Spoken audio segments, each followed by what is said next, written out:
Scientist ना जर चोरी झाली तर चोर पकडण्याचं मशीन निर्माण केलं आणि ते मशीन जसं मार्केटला आलं ना पटकन चोर पकडले जाऊ लागले. ते मशीन प्रत्येक देशात गेलं पण ते भारतात पोहोचलं तर मशीनच चोरीला गेलं. तसा प्रकार आहे. विनोद सोडा आहे का. पहिल्या चरणाला आपण स्पर्श केलाय आणि आजचा कालाच आहे. जो न कळे वेदशास्त्र आगे माय का महाराज खरंच कळला नाही का परमात्मा. पुरावे आहे का. वेदांना सुद्धा ज्याचा आजपर्यंत अंत लागलेला नाही संतांनी वर्णन करून ठेवलं. वेदांनाही कळला अंत पार ज्याचा कानळा राजा तो परमात्मा. जो न कडे वेद शास्त्रागे माय तो गोकुळी. आता गोकुळ गाव की गोमातेचं रक्षण करणारं कुळ दोन प्रकारचा अर्थ इथं. कृष्ण गोकुळी जन्मला गोकुळात नाही म्हटलंय. गोकुळात म्हटलं तर गाव होत आहे गोकुळी म्हटलं तर गोमातेचं रक्षण करणारं कुळ होत आहे. जो न कडे वेदशास्त्रागे माय तो गोकुळी. आता एक अर्थ होतो की गावात गोकुळ गावात आणि दुसरं नाव तर सारखंच आहे गोडसगाव आणि गोडगाव पण हे शिरपूर तालुक्यात आहे ते चोपडा तालुक्यात आहे. फरक होतो ना. तसं गोकुळी भगवान परमात्मा त्या गोकुळ गावामध्ये गोमातेचं रक्षण करणाऱ्या कुळामध्ये बालकाच्या रूपाने येऊन चोरून भक्षण करते. राधिका माता विशाखा माता ललिता माता चंद्रकला माता प्रभावती माता अष्टनायिका भगवान परमात्म्याला कडेवरती मिरवते. जगाचा करता धरताय विश्वाचा मालक आहे. एके दिवशी आई घरकामात निमग्न आहे. परमात्मा रडतायत. रडते माझे बाळ ताने समजाविता राहे ना नाना परी समजाविते मागेल ते खाया देते परी हा उगाच राहे ना. राधा नावाची गवडण आली. अनया नावाच्या गवड्याची पत्नी आहे. अंगणात उभी राहिली. भगवंतानं राधिकेला फक्त बघितलं रडणं बंद केलं. आई मी नेऊ का ग माझ्या घरी. राधे राधे घेई श्याम सुंदरांनी आता झडकरी आपुल्याने जमून. निष्काम परमात्मा गोपिकांच्या कडेवरती मिरवून घेतोय स्वतःला. का म्हणून त्याला पुरावा आहे की परमात्मा निष्काम आहे. संत साहित्याचा अभ्यास करा पुरावे सापडतात. परब्रह्म निष्काम तो हा गौडी या घरी तो हा गौडी या घरी वाट्यावाळे अंतू कृष्ण नवनीत थोरी. परब्रह्म निष्काम तो हा गौडी या घरी तो हा गौडी या घरी वाट्यावाळे अंतू कृष्ण नवनीत थोरी. अनती गवळणी हरीचे पाऊले धरा रंगत रंगत येतो हरिहराज मंदिरा. मनाती गवळणी हरीचे पाऊले धरा हरीचे पाऊले धरा रंगत रंगत येतो हरिहराज मंदिरा. लपत छपत येतो हरिहराज भुवनी धनहराज भुवनी. नंदा सीता कोणी आपण बसती हातोनी. लपत छपत येतो हरिहराज भुवनी हरिहराज भुवनी. नंदा सीता कोणी आपण बसती हातोनी.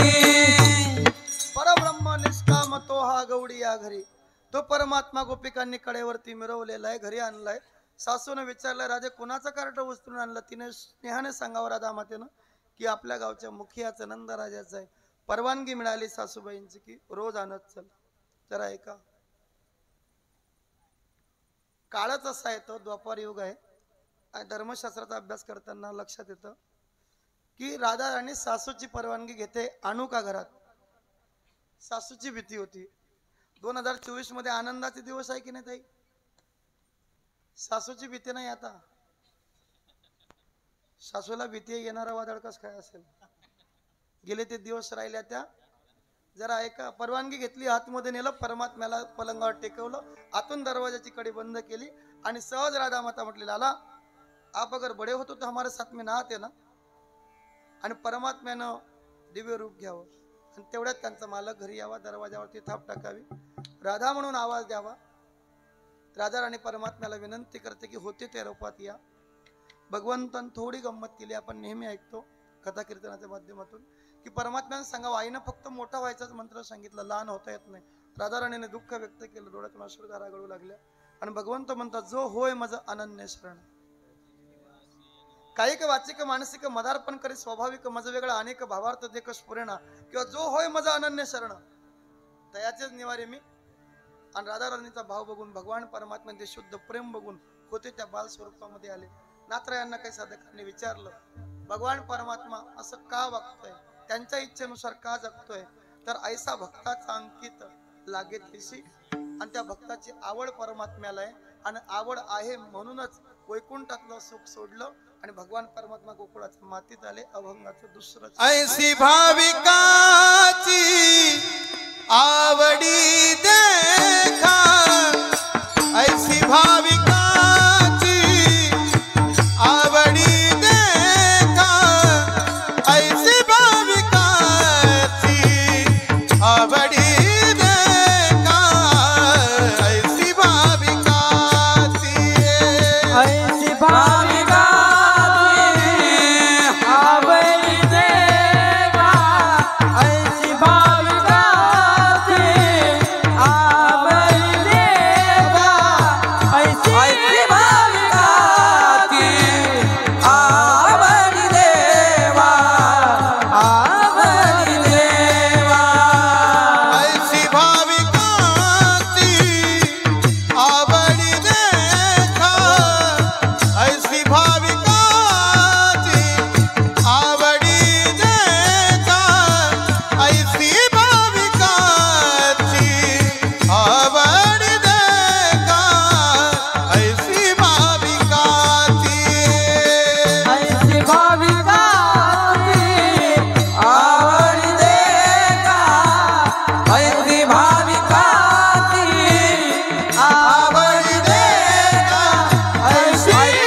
अभंगाच्या दुसऱ्या चरण आपण स्पर्श करू. गोड म्हटलं महाराज, कंपनी बघूनच माल बाहेर येतो महाराज. क्या बात. ऐका गोड म्हटलं असं वाटतं तुम्ही गात राहू आम्ही ऐकत राहू, पण एक घड्याळाचे काटे थांबत नाहीये. तिकडनं बुंदीचा वास येतोय, भाताचा वास येतोय. तुम्हाला असं वाटतं का सगळेच जण कीर्तन ऐकासाठी बसले? नाही, खरंच कीर्तनासाठी बसले आहात. खूप भाग्यवान आहात तुम्ही की कार्तिकीच्या हाटाला द्वादशीच्या पर्वणीवरती तुम्ही कीर्तन श्रवण करीत आहात. आजच्या दिवशी गाती ऐकती हरी कीर्तन ते समान विष्णूशी. त्यांच्यात आणि परमात्म्यात फरक नाही. तर ऐका, हरी तैसे हरीचे दास नाही तया भय चिंता मोहास होनी राहती उदास बडकट कास भक्तीची. भक्तीची कास पकडलेले मायबाप आहात आपण. व्यवहारातल्या धनाच्या पलीकडे एक दिव्यतेचं धन आपण कमवतोय. परमार्थ महाधन जोडी देवाचे चरण भावया जतन हे उपाय लाभाचे. ऐका, दुसऱ्या चरणाला आपण स्पर्श केलाय. ऐशी भाविकाची आवडी देखा आणि टाकोनी आला वैकुंठ सुखा. कुणाला म्हणायचं भाविक? कोणी परमात्म्यासाठी त्याग केला? अहो जाडोनी संसार बैसलो ही ज्यांची अंतकणातली त्यागी भावना आहे. बाप मेल्यावर कोणी देवाचे आभार मानणार नाही. बरं झालं माझे बाबा मेले, पण वडील मेल्यानंतर परमार्थ सोडला नाही. कधी कधी मन बेचैन होतं ना, परिवारातून एखादं सदस्य अचानक गेलं तर माणूस परमार्थाकडे मागे पाठ फिरवतो की नकोय बाबा, आपण देवासाठी इतकं केलं आणि देवानं आपलंच वाईट केलं. लक्षात घ्या, बाबा मेले तरी देवाचे आभार मानले, वडिलांच्या मागे आई गेली तरी देवाचे आभार मानले, स्वतःची बायको मेली तरी देवाचे आभार मानले. विनेकरी महाराज, बायको मेल्यावर कोण देवाचे आभार मानेल का? नाही, खरं सांगा, पत्नी मेल्यावर नाही. दादा मला नका काही देऊ, एवढा विनेकरी आमच्या ताब्यात द्या. अति गोड आहे की नाही? धन्य माता पिता तयाची. मी एवढंच सांग, खरं सांगतो, मला मुलगी असते ना, जावई केलं असतं मी त्यांना. नाही, खरंच सांगतो, मला मुलगी नाही, त्यांच्या भाग्याने. त्यांना माझी आठवण आली तरी झोपेत पण असते त्या. बापरे, असा सासरा. नाही, खरंच आनंद आहे. मी गणेश महाराजांच्या मागे 2 दिवस लागलो की मी त्यांच्यासाठी धोती काढली कपाटातून, पण मी विसरलो गावीच. त्यांना विनंती केली, हवं तर पैसे घ्या, पण त्यांना धोती द्या. माझ्या गाडीत 2-3 आहे, पण मी त्या वापरलेल्या आहेत. आणि आज सकाळी गणेश दादाला मी धोती नेसायच्या अगोदर म्हटलं, आधी त्यांना नेसवा. माझ्या अंतःकरणातली इच्छा होती. दादांना ऐका ना, इतकं सोपं नाही होय. कीर्तनातून लेकरं परत नेणारी लोक पाहिले मी कीर्तन केली ना अखंड महाराष्ट्रात. एक माणूस कीर्तनातून पोरग परत, का दादा राहू द्या की, नाही नाही महाराज, एखाद्यानं वय आहे का? 500 रुपये किलो भाजी खावानं वय येते ना. एक तर म्हणते नड्या बरेल नाही म्हणे. बर, 5-7 वर्षांत तोच भेटतो. मौली तुमने संस्थान आहे? म्हटलं हो. याला पाठवा. नाही म्हटलं का? तो कोणाच ऐकत नाही. म्हटलं नड्या भरल्या त्याच्या, तुझ्या पोडीन तो आता थांब. काय होतं कीर्तनातून? लक्षात घ्या, या कीर्तनातून धर्म जागृती होते, संस्काराचा ठेवा प्राप्त होतो. ही लेकरं भविष्यामध्ये नाही कथाकार कीर्तनकार झाली, नाही प्रसिद्ध प्रवचनकार झाली, तर किमान मरेपर्यंत आई वडिलांची निष्काम भावनेनं सेवा करतील, एवढा तरी संस्कार त्यांना या कीर्तनातून प्राप्त होणार आहे. अजून सांगू, या कीर्तनातूनच महाराष्ट्र घडला ना. आपल्या कीर्तनातून जगद्गुरु तुको, या संप्रदायातूनच घडलं की नाही सगळं. जगद्गुरु तुकोबारांची कीर्तन ऐकली मासाहेब जिजाऊंनी, मांडीवर बसवलं छत्रपती शिवाजी महाराजांना. जगद्गुरु तुकोबारांच्या कीर्तनाची शिकवण होती, आणि सत्यासाठी प्राण दिले, भगवे निशान लाविले. कोणीतरी येऊन विचारतं, तुम्हाला ऐकून नवल वाटेल, अयोध्येत राम मंदिर पूर्ण झालं, एका महंतानं माईक हातात घेतला. त्या दिवशी जर तुम्ही व्यवस्थित बघितलं असेल 22 जानेवारीला, तर तो महंत चॅनलच्या समोर कॅमेरा समोर बोलत होता, अयोध्येत राम मंदिर पूर्ण होत आहे, आणि भारतामध्ये जिथं जिथं देवदेवतांची मंदिरं टिकली आहेत, याचं सगळे श्रेय त्या महाराष्ट्रातल्या छत्रपती शिवाजी राजाला जात आहे. उत्तर प्रदेशचा एक साधू महाराष्ट्रातल्या राजाचं कौतुक करतोय. तुम्हाला ऐकून अजून आश्चर्य वाटेल, कोण होते शिवाजी महाराज? मी नेहमी सांगतो, 350 वर्षापूर्वी मासाहेब जिजाऊंच्या कुशीतून जन्माला आलेलं एक निरागस बाळ म्हणजे शिवबा. अरे, अन्याय अत्याचाराच्या विरोधी पेटून उठलेलं एक भगवं वादळ म्हणजे शिवबा. गमिनी कावा युद्ध नीती कूटनीती यासारख्या शास्त्राचा कळस म्हणजे शिवबा. सामाजिकता, धार्मिकता, नैतिकता या पवित्र विचाराची तुळस म्हणजे शिवबा. कर्दनकाळी मराठी माणसांना वेळीत जागवणारं भगवं वादळ म्हणजे शिवबा. जनतेसाठी जीवाचं रान म्हणजे शिवबा. त्या अफजल खानाचा कोथळा बाहेर काढणारा महाराष्ट्रातला मराठी वाघ होता शिवबा. झोपलेल्या शंड जनतेच्या गालावरती झणझणीत चपराक होती शिवबा. महाराष्ट्राची माणुसकी मोजण्याचं माप होतं शिवबा. तुमचा, माझा आणि संबंध हिंदुस्थानाचा बाप होता राजा शिवबा. जगद्गुरु तुकोबारायांच्या कीर्तनातूनही शिकवण मिळाली. लोक विचारतात कीर्तनातून काय होतं? अरे, या कीर्तनातून व्यसन मुक्तीचा संदेश दिला जातो. मान्य करायला आपण, आपल्या देशातला सर्वोच्च पुरस्कार आहे, पुरस्काराचं नाव आहे भारतरत्न. वर्षातून भारतातल्या एका व्यक्तीला निवडलं जातं. एक व्यक्ती भारतातून एका व्यक्तीला दिला जातो. आपल्या देशातून क्रिकेट क्षेत्रामध्ये सचिन तेंडुलकर दादाला भारतरत्न दिलं. तुम्हाला ऐकून नवल वाटेल, ज्यांना भारतरत्न पुरस्कार दिला ते सचिन दादा रोज टीव्हीवर दिसतात ना. कशाची जाहिरात करता माहितीये? जंगली रमी प्याव ना महाराज. मी आपल्या भाषेत बोलायचं तर ज्याला भारतरत्न भेटेल त्याने एवढा गैबानापणा करो का? की अरे, पूर्ण हिंदुस्थानातून तुझी निवड झाली आहे दादा. तुम्हाला जे जे आपले युवक, आपल्या युवती ज्यांना आयडल मानतात ना, बॉलिवूड क्षेत्रातून जेवढे स्टार आहेत ना, हे सगळे गुटक्यांच्या, कुठल्या तरी गेमिंगच्या जाहिराती करतात. तुम्ही माळकरी व्हा, तुम्ही निर्विसनी जीवन जगा, आणि तुमचा परिवार सुखानं सांभाळा असं सांगणारा जगात एकच संप्रदाय, त्याचं नाव वारकरी संप्रदाय आहे. आणि त्या संप्रदायाचा मी प्रवक्ता आहे. मी भाग्यवान समजतो स्वतःला की रोज व्यसनमुक्तीचा संदेश या नारदी गादीवरून दिला जातो. रोज व्यसनमुक्तीचा संदेश आमच्या कथाच्या, कीर्तनाच्या, प्रवचनाच्या माध्यमातून दिला जातो. अज्ञानी लावावे हे कार्य अखंड तेव्हा त्या संप्रदायामध्ये झालं असेल. विषयांतर आहे का? मी सांगत होतो की ऐशी भाविकाची आवडी देखा. का महाराज? मेलेले ढोरं, जी मेलेली ढोरं आहे, चोखोबांना मेलेली ढोरं वळू लागली. मांस विकू लागलं. सजन कसायास विकू लागलं म्हणजे देवानं असं मांस विकू नाही लागलं. त्यांच्या तराजू मध्ये जे वजन होतं ते शालिग्रामाचं होतं.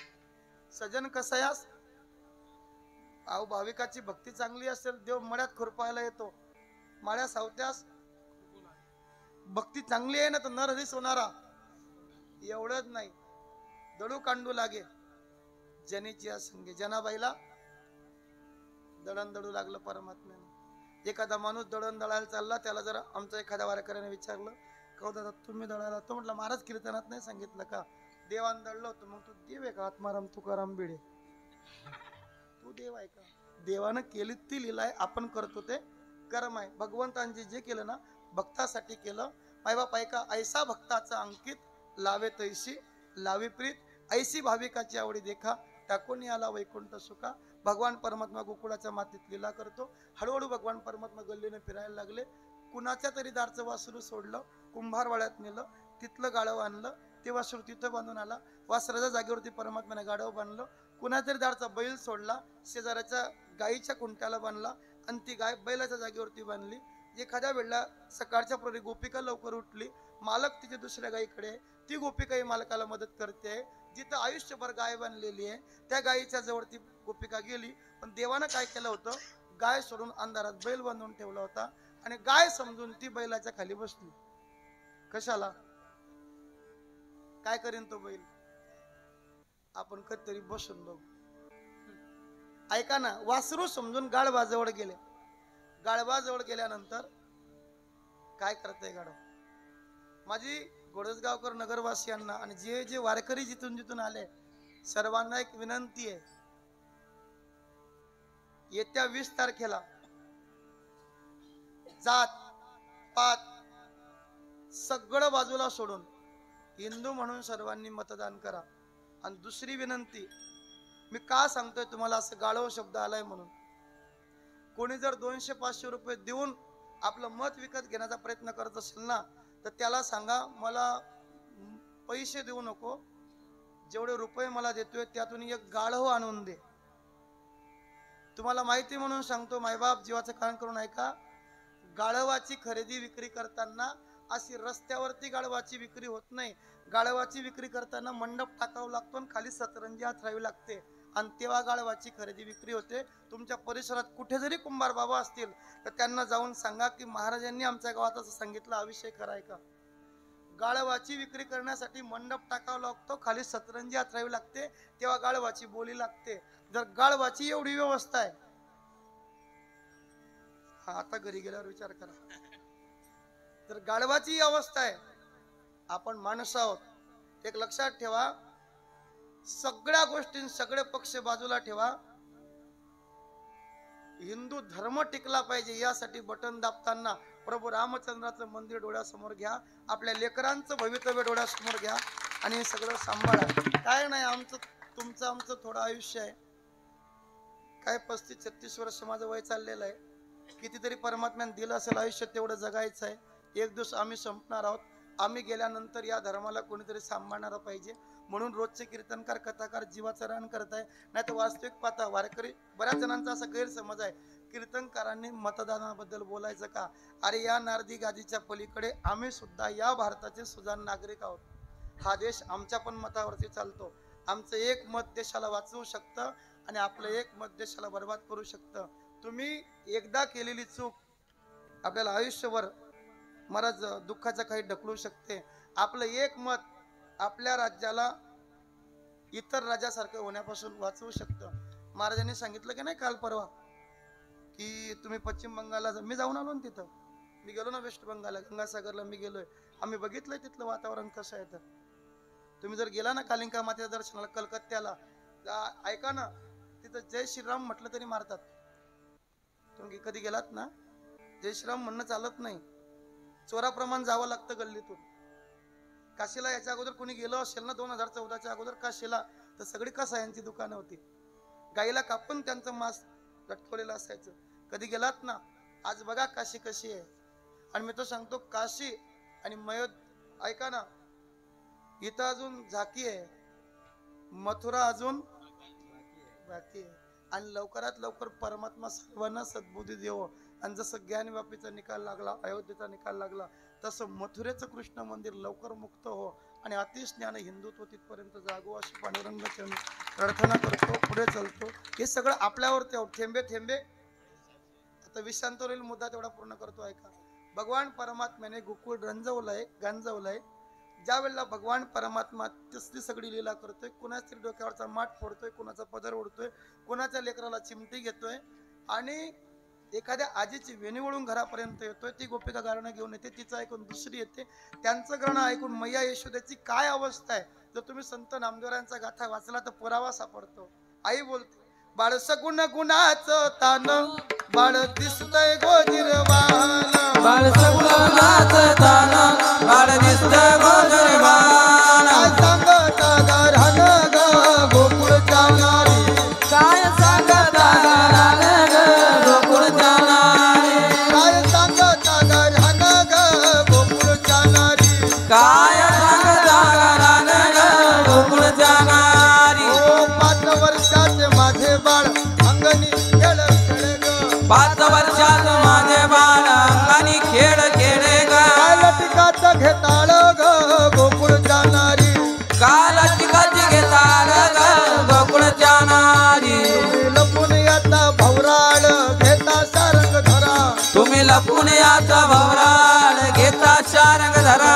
तुम्ही 12 घरच्या 12 गे गोकुळच्या नारी, तुम्ही 12 घरच्या 12 गे गोकुळच्या नारी. बाळ सगुण गुणाचं तान, बाळ दिसतंय गोजिरवान, बाळ सगुण गुणाचं दान, बाळ दिसत गोजिरवान. काय सांगता घरान ग गोकुळच्या नारी, काय सांगता घरान ग गोकुळच्या नारी.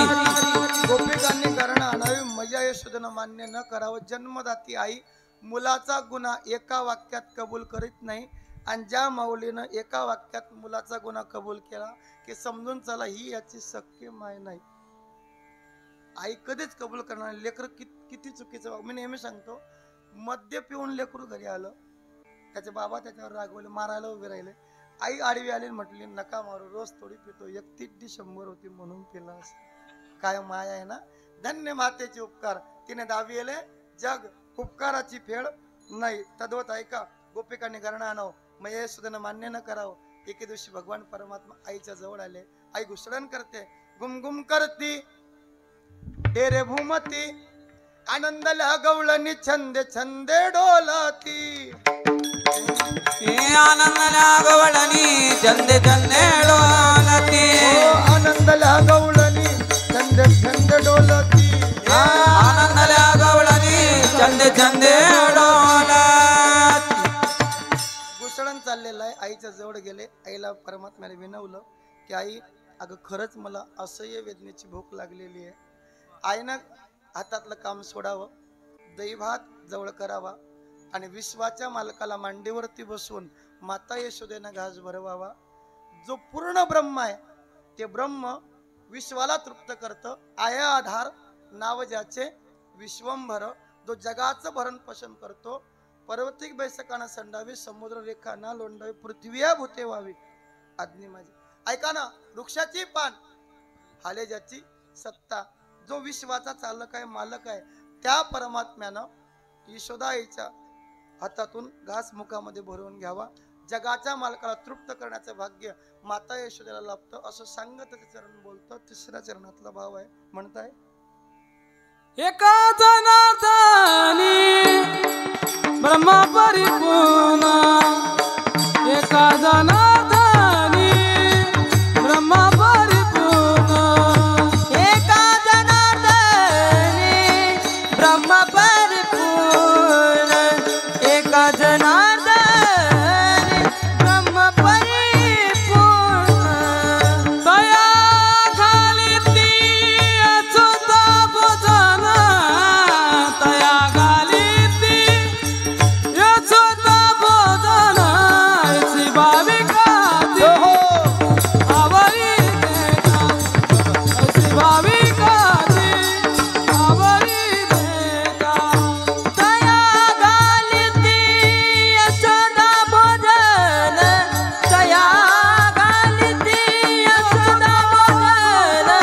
ऐसी भाविकाची आवडी देखा ऐसी भाविकाची आवडी देखा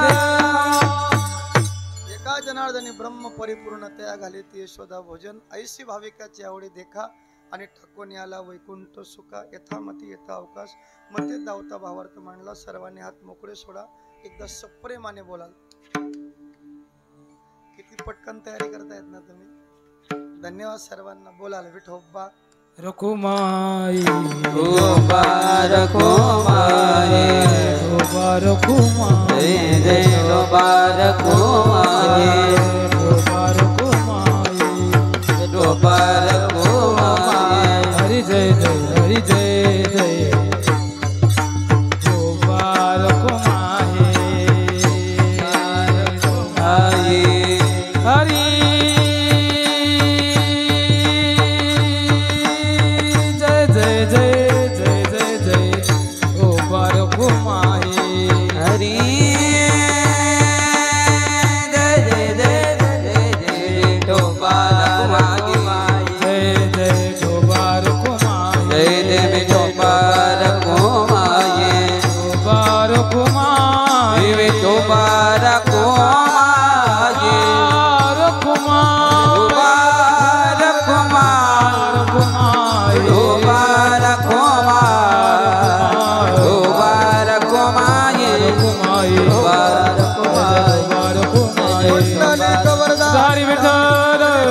ज्ञानदेव तुकाराम हरिनाथ भगवान की जय माऊली ज्ञानेश्वर महाराज की जय महाराज की जय मुक्ता बाबाजी की जय बाबा की जय भाई सब संतान की जय डोकार कुमारी जय जय डोकार कुमारी खबा खबा खबा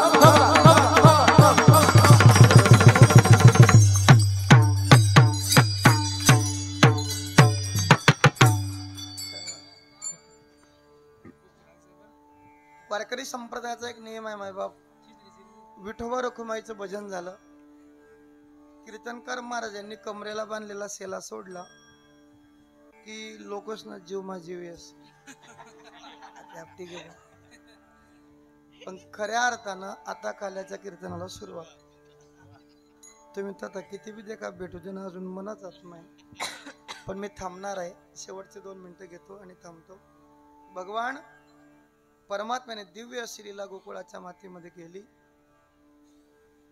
बरं घरात खोड्या अंगणात खोड्या गल्लीत खोड्या माती मुखात घालणं ही सगळी लीला करताना एवढ्यावर थांबले का परमात्मा मित्र एकत्र केले वाकड्या पेंद्या सुदामा बोबड्या मनसुक्या मधुमंगल ही सगळी मित्र आहेत देवाची गरीब घरची लेकर आहे त्यांना विचारलं कारबाळांनो गोकुळामध्ये दहीदूध तूप लोणी इतकं असताना तुम्ही अशक्त त्याला सगळं कराच्या बदल्यात मथुरेला जात आम्हाला फक्त ताकाचं पाणी मिळतं मग देवानं ग्रामबंदी केली की आपल्या गावातलं दहीदूध तूप लोणी विकण्यासाठी बाहेरच्या बाजारपेठेत कोणी जाऊ नका म्हणजे लोभी गोपी काय ना त्या रात्री जाऊ लागल्या लोभ हा माणसाला सर्वात मोठा शत्रू आहे मायबाप मान्य करायला आपण माझ्या मते काही वर्षापूर्वी मागे कापसाला 7,500 रुपये क्विंटल भाव मिळाला होता पण 10,000 होईल म्हणून काही लोकांनी दाबून ठेवला होता आणि पुढच्या वर्षी 35 मध्ये विकला होता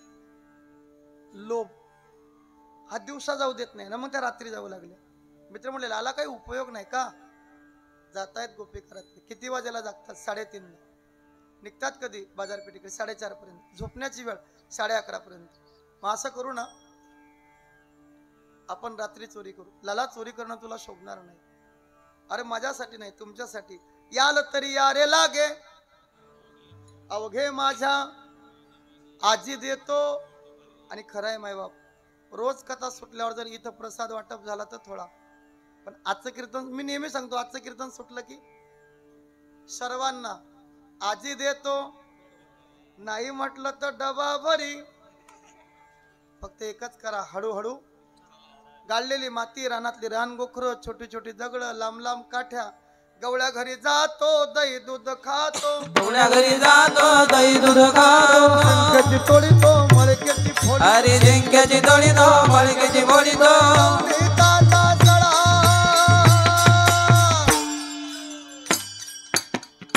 कोणता देव